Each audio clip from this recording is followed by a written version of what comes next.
O desejado de todas as nações. Capítulo 12. A tentação. E Jesus, cheio do Espírito Santo, voltou do Jordão e foi levado pelo Espírito ao deserto. As palavras de Marcos são ainda mais significativas. Diz ele: E logo o Espírito o impeliu para o deserto.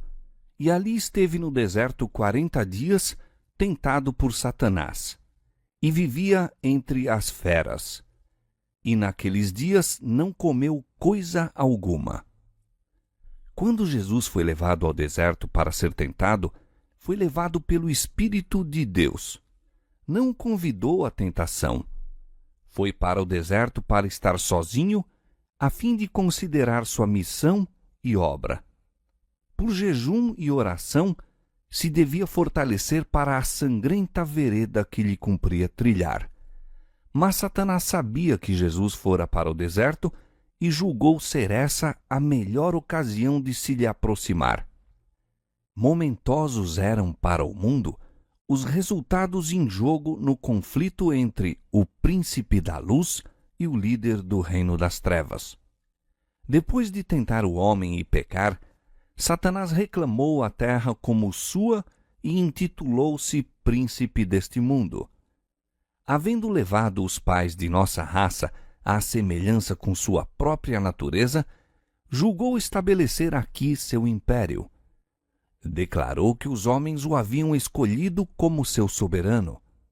Através de seu domínio sobre os homens, adquiriu o império sobre o mundo. Cristo viera para desmentir a pretensão de Satanás. Como filho do homem, o Salvador permaneceu leal a Deus. Assim se provaria que Satanás não havia adquirido inteiro domínio sobre a raça humana e que sua pretensão ao mundo era falsa.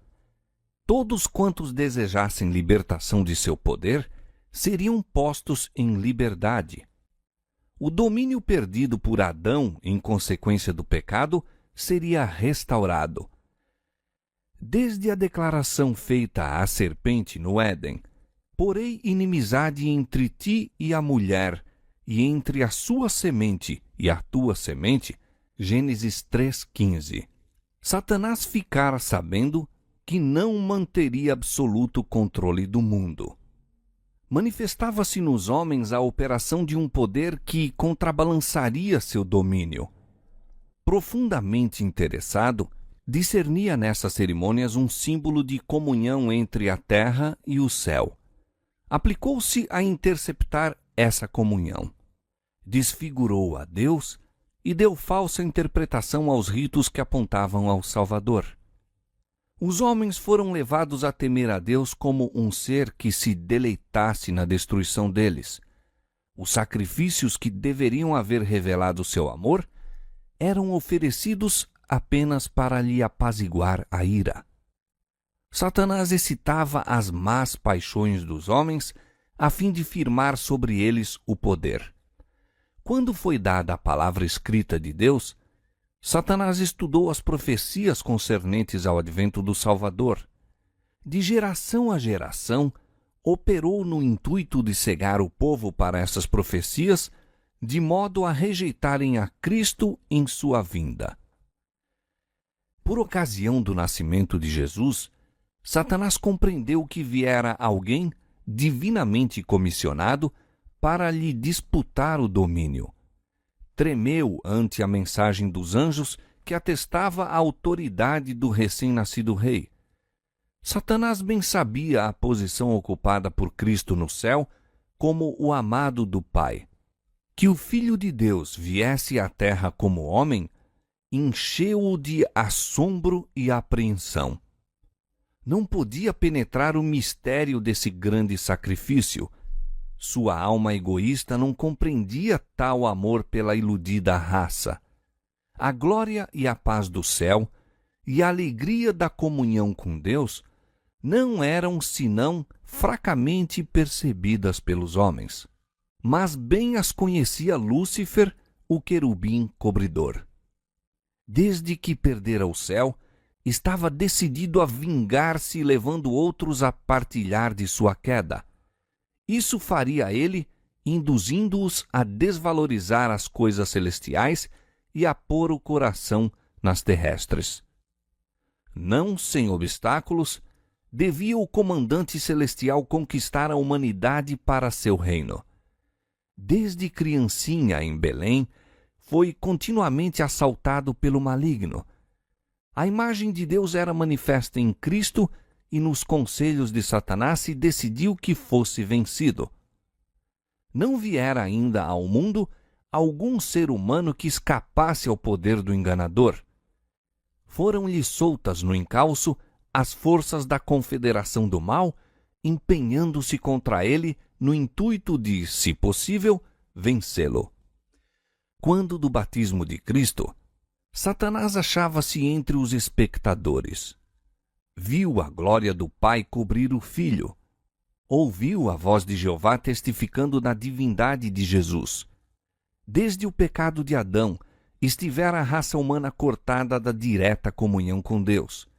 A comunicação entre o céu e a terra fizera-se por meio de Cristo, mas agora que Jesus viera, em semelhança da carne do pecado, Romanos 8, 3.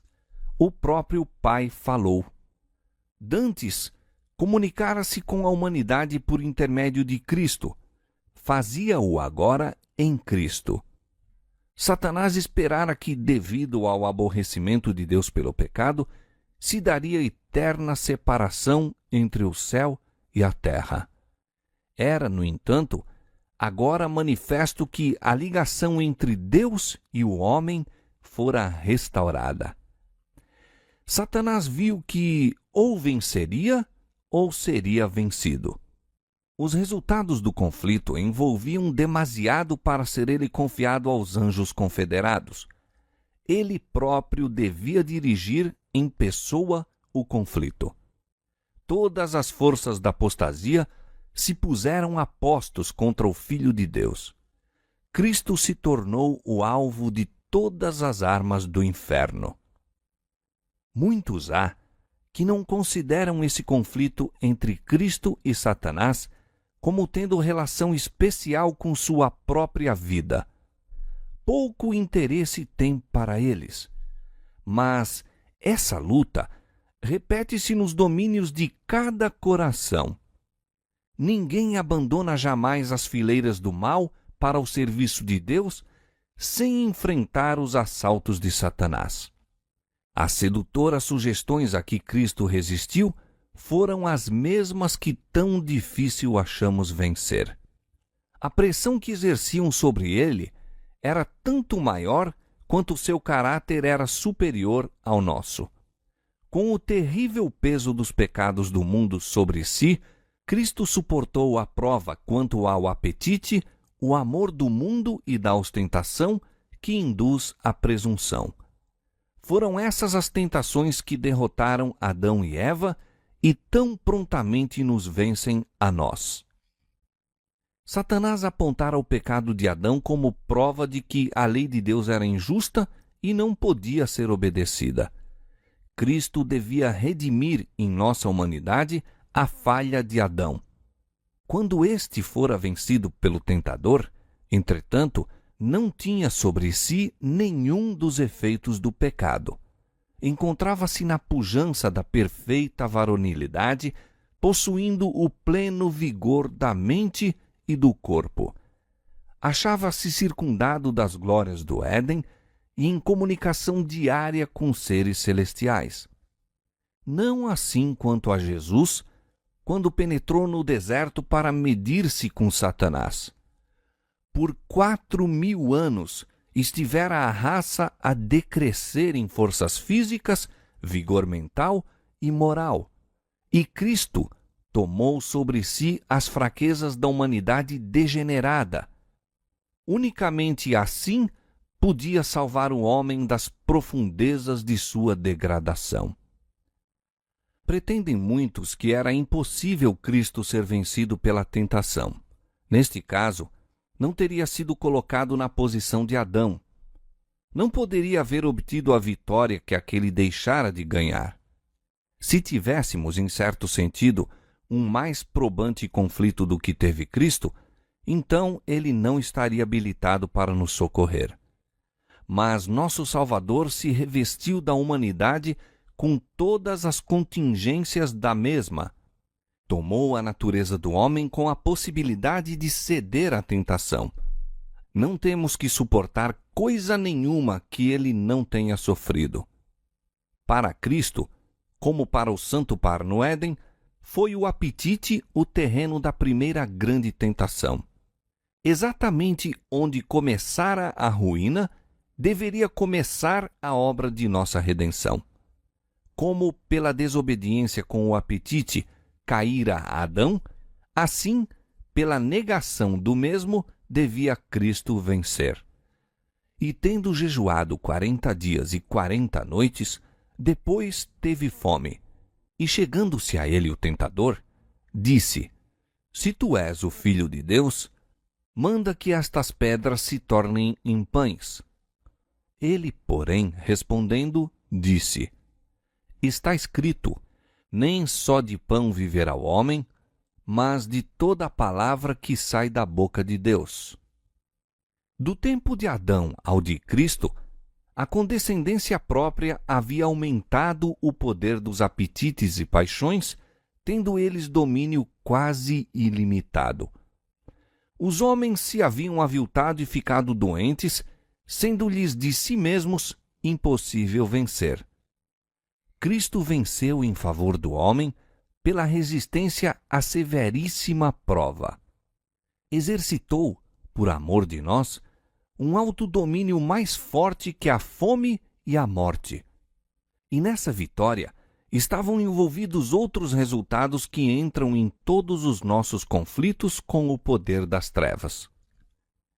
Quando Jesus chegou ao deserto, estava rodeado da glória do Pai. Absorto em comunhão com Deus, foi erguido acima da fraqueza humana. Mas a glória afastou-se e ele foi deixado a lutar com a tentação. Ela o apertava a todo instante. Sua natureza humana recuava do conflito que o aguardava. Durante 40 dias jejuou e orou. Fraco e emagrecido pela fome, macilento e extenuado pela angústia mental, o seu parecer estava tão desfigurado, mais do que o de outro qualquer, e a sua figura mais do que a dos outros filhos dos homens. Isaías 52:14. Era então a oportunidade de Satanás. Julgou poder agora vencer a Cristo. Eis que foi ter com o Salvador, como em resposta às suas orações, disfarçado num anjo do céu. Pretendia ter uma missão de Deus, declarar que o jejum de Jesus chegara ao termo. Como Deus enviara um anjo para deter a mão de Abraão de oferecer Isaque, assim, satisfeito com a prontidão de Cristo para entrar na sangrenta vereda, o Pai mandara um anjo para o libertar. Era essa a mensagem trazida a Jesus. O Salvador desfalecia de fome, ambicionava o alimento quando Satanás o assaltou de repente. Apontando para as pedras que juncavam o deserto e tinham a aparência de pães, disse o tentador: Se tu és o Filho de Deus, manda que estas pedras se tornem em pães. Conquanto aparecesse como um anjo de luz, essas primeiras palavras traíam-lhe o caráter. Se tu és o Filho de Deus. Aí está a insinuação de desconfiança. Desse Jesus ouvidos à sugestão de Satanás, e seria isso uma aceitação da dúvida. O tentador planeja vencer a Cristo pelo mesmo processo tão bem-sucedido quanto a raça humana ao princípio. Com que astúcia se aproximara Satanás de Eva no Éden. É assim que Deus disse: Não comereis de toda árvore do jardim? Gênesis 3:1. Até aí eram verdadeiras as palavras do tentador. Na maneira de as proferir, porém, havia disfarçado desprezo pelas palavras de Deus. Havia encoberta negação, uma dúvida da veracidade divina. Satanás procurara infundir no espírito de Eva a ideia de que Deus não faria aquilo que dissera, que a retenção de tão belo fruto era uma contradição de seu amor e compaixão para com o homem. Da mesma maneira, procura agora o tentador inspirar a Cristo seus próprios sentimentos. Se tu és o Filho de Deus. As palavras traduzem a mordacidade de seu espírito. Há no tom de sua voz uma expressão de completa incredulidade. Trataria Deus assim a seu filho? Deixá-lo-ia no deserto com as feras, sem alimento, sem companheiros, sem conforto? Insinua que Deus nunca intentaria que seu filho se achasse em tal condição. Se tu és o Filho de Deus, mostra teu poder, mitigando a fome que te oprime. Manda que esta pedra se torne em pão. As palavras do céu, este é meu Filho amado, em quem me comprazo, Mateus 3,17, soavam ainda aos ouvidos de Satanás. Mas ele estava decidido a fazer Cristo descrer desse testemunho. A palavra de Deus era a segurança de Cristo quanto à divindade de sua missão. Viera viver como homem entre os homens e era a palavra que declarava sua ligação com o céu. Era o desígnio de Satanás fazê-lo duvidar dessa palavra. Se a confiança de Cristo em Deus fosse abalada, Satanás sabia que lhe caberia a vitória no conflito. Poderia derrotar Jesus. Esperava que, sob o império do acabrunhamento e de extrema fome, Cristo perdesse a fé em seu Pai e operasse um milagre em seu benefício. Houvesse ele feito isso, e ter-se-ia frustrado o plano da salvação. Quando o Filho de Deus e Satanás, pela primeira vez, se defrontaram em conflito, era Cristo o comandante das hostes celestiais, e Satanás, o cabeça da rebelião no céu, fora dali expulso. Agora, dir-se-ia haverem-se invertido as condições e o adversário explorou o mais possível sua suposta vantagem. Um dos mais poderosos anjos, disse ele, fora banido do céu. A aparência de Jesus indicava ser ele aquele anjo caído, abandonado de Deus e desamparado dos homens. Um ser divino devia ser capaz de comprovar sua pretensão mediante um milagre. Se tu és o Filho de Deus, manda que estas pedras se tornem em pães. Tal ato de poder criador, insiste o maligno, seria concludente prova de divindade. Isto poria termo à contenda. Não foi sem luta que Jesus pôde escutar em silêncio o arqui-enganador. O Filho de Deus, no entanto, não devia provar sua divindade a Satanás ou explicar-lhe a causa de sua humilhação. Atendendo às exigências do rebelde, não se conseguiria coisa alguma para o bem do homem ou a glória de Deus. Houvesse Cristo acedido às sugestões do inimigo, e Satanás teria dito ainda: mostra-me um sinal para que eu creia que és o Filho de Deus. A prova teria sido inútil para quebrar o poder da rebelião no coração dele, e Cristo não devia exercer poder divino em seu próprio benefício. Viera para sofrer a prova como nos cumpre a nós fazer, deixando-nos um exemplo de fé e submissão. Nem aí, nem em qualquer ocasião em sua vida terrestre, operou ele um milagre em seu favor. Suas maravilhosas obras foram todas para o bem dos outros. Se bem que Cristo reconhecesse Satanás desde o princípio, não foi incitado a entrar com ele em discussão. Fortalecido com a lembrança da voz do céu, descansou no amor de seu Pai. Não parlamentaria com a tentação. Jesus enfrentou Satanás com as palavras da Escritura. Está escrito, disse ele. Em toda tentação, sua arma de guerra era a palavra de Deus. Satanás exigia de Jesus um milagre como prova de sua divindade. Mas alguma coisa maior que todos os milagres, uma firme confiança num "assim diz o Senhor", era o irrefutável testemunho. Enquanto Cristo se mantivesse nessa atitude, o tentador nenhuma vantagem poderia obter. Era nas ocasiões de maior fraqueza que assaltavam a Cristo as mais cruéis tentações. Assim pensava Satanás prevalecer. Por esse método, obtivera a vitória sobre os homens.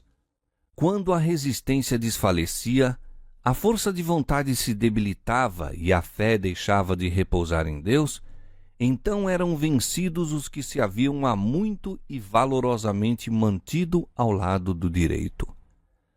Moisés achava-se fatigado pelos 40 anos da peregrinação de Israel, quando, por um momento, sua fé deixou de se apoiar no infinito poder. Fracassou exatamente no limiar da terra prometida. O mesmo quanto a Elias, que se mantivera diante do rei Acabe, que enfrentara toda a nação de Israel com os 450 profetas de Baal à sua frente. Depois daquele terrível dia sobre o Carmelo, em que os falsos profetas haviam sido mortos e o povo declarara sua fidelidade a Deus, Elias fugiu para salvar a vida diante das ameaças da idólatra Jezabel. Assim se tem Satanás aproveitado da fraqueza da humanidade. E continuará a operar deste modo. Sempre que uma pessoa se encontra rodeada de nuvens, perplexa pelas circunstâncias ou aflita pela pobreza e a infelicidade, Satanás se acha a postos para tentar e aborrecer. Ataca nossos pontos fracos de caráter. Procura abalar nossa confiança em Deus, que permite existir em tais condições. Somos tentados a desconfiar de Deus, por em dúvida seu amor. Frequentemente o tentador vem a nós, como foi a Cristo, apresentando nossas fraquezas e enfermidades.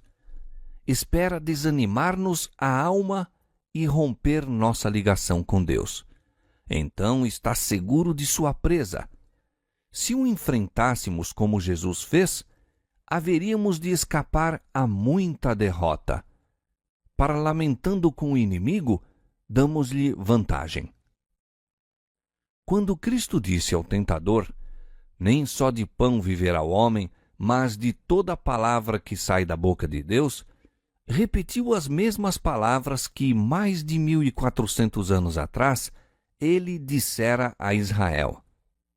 O Senhor teu Deus te guiou no deserto estes 40 anos, e te humilhou, e te deixou ter fome, e te sustentou com o maná que tu não conheceste, nem teus pais o conheceram, para te dar a entender que o homem não viverá só de pão, mas de tudo o que sai da boca do Senhor viverá o homem. Deuteronômio capítulo 8, versos 2 e 3. No deserto, quando falharam todos os meios de subsistência, Deus enviou a seu povo maná do céu, e foi-lhe dada suficiente e constante provisão. Essa providência visava ensinar-lhes que, enquanto confiassem em Deus e andassem em seus caminhos, ele os não abandonaria. O Salvador pôs agora em prática a lição que dera a Israel.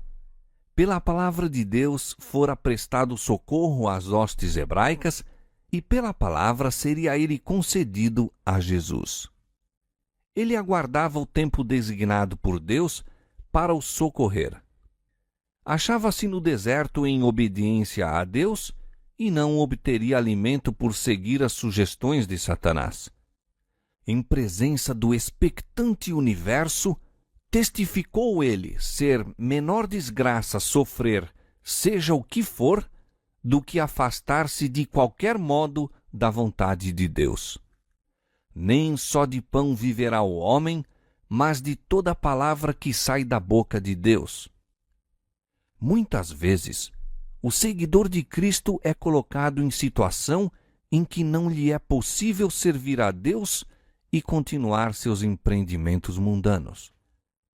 Talvez pareça que a obediência a qualquer claro reclamo da parte de Deus o privará dos meios de subsistência. Satanás quer fazê-lo crer que deve sacrificar as convicções de sua consciência.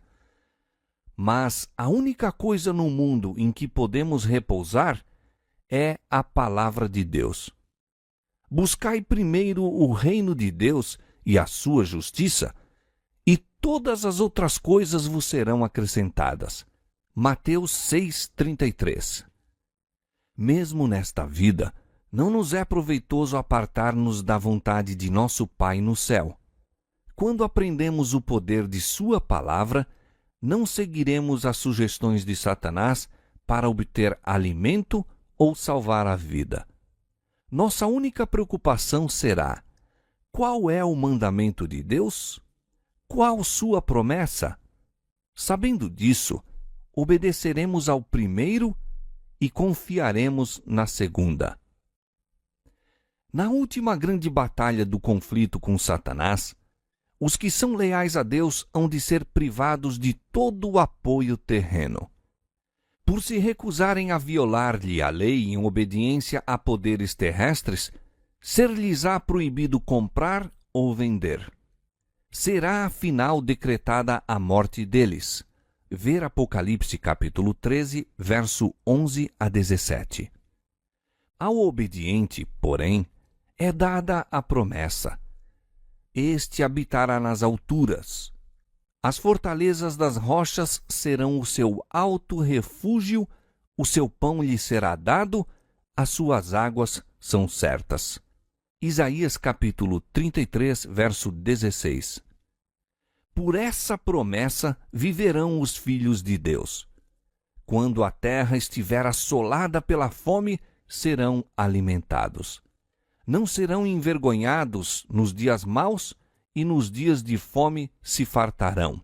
Salmo 37, 19.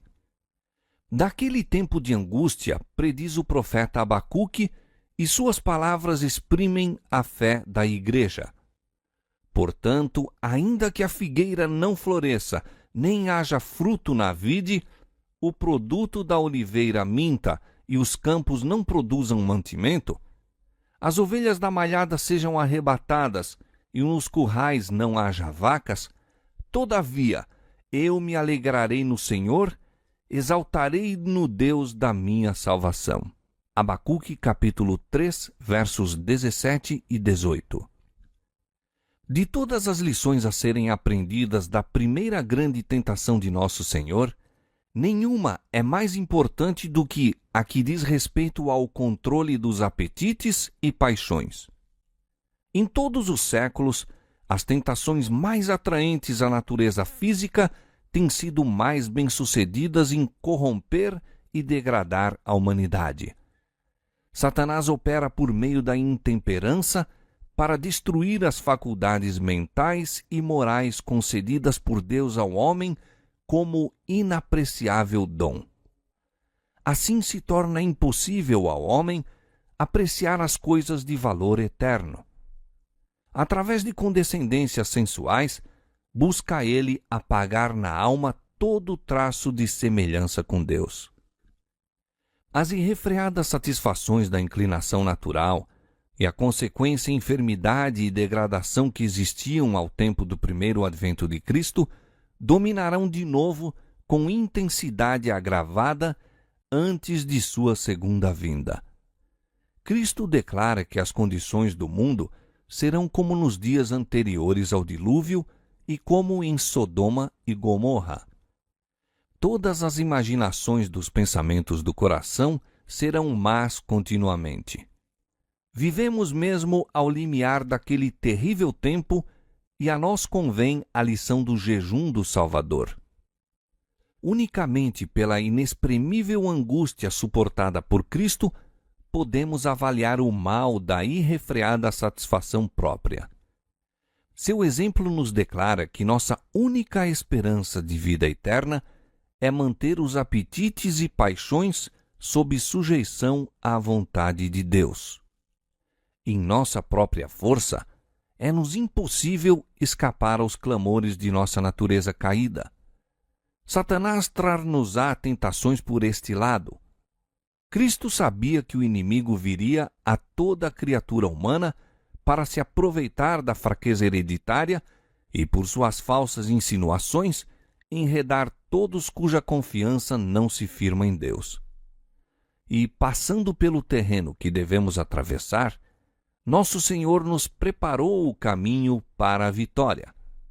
Não é de sua vontade que fiquemos desvantajosamente colocados no conflito com Satanás. Não quer que fiquemos intimidados nem desfalecidos pelos assaltos da serpente.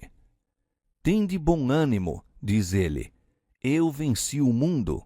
João 16:33. O que está lutando contra o poder do apetite, olhe ao Salvador no deserto da tentação. Veja-o em sua angústia na cruz, ao exclamar, tenho sede. Ele resistiu a tudo quanto nos é possível suportar. Sua vitória é nossa. Jesus repousava na sabedoria e força de seu Pai Celeste. Declara, o Senhor Jeová me ajuda, pelo que me não confundo, e sei que não serei confundido. Eis que o Senhor Jeová me ajuda. Mostrando seu próprio exemplo, diz-nos, quem há entre vós que tema ao Senhor? Quando andar em trevas e não tiver luz nenhuma, confie no nome do Senhor e firme-se sobre o seu Deus. Isaías capítulo 50, versos 7 a 10. Vem o príncipe do mundo, disse Jesus. Ele nada tem em mim. João 14:30. Nada havia nele que correspondesse aos sofismas de Satanás. Ele não consentia com o pecado, nem por um pensamento cedia à tentação. O mesmo se pode dar conosco. A humanidade de Cristo estava unida à divindade, estava habilitado para o conflito mediante a presença interior do Espírito Santo.